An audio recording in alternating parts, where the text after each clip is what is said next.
یہ گہری اور شعور کی بات ہے، توجہ سے سنیے گا۔ اگر کسی ملک میں آپ دیکھتے ہیں کہ خوبصورت فوارے لگے ہوئے ہیں تو سمجھ لیجیے گا کہ پانی کبھی بڑی اہمیت کا حامل رہا ہے اس ملک کے لیے۔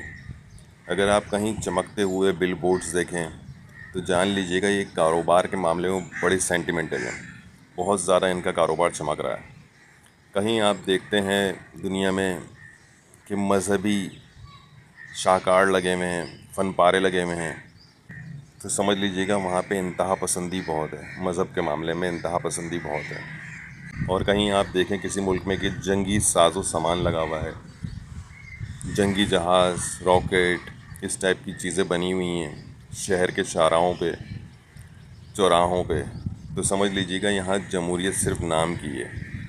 اگر آپ کسی ملک میں دیکھتے ہیں کہ مجسمے بنے ہوئے ہیں تو سمجھ لیجیے گا یہ بہت ہی مصوری سے محبت کرنے والے آرٹسٹ لوگ ہیں، اور یہاں پر لوگ بہت محبت کرنے والے ہوں گے۔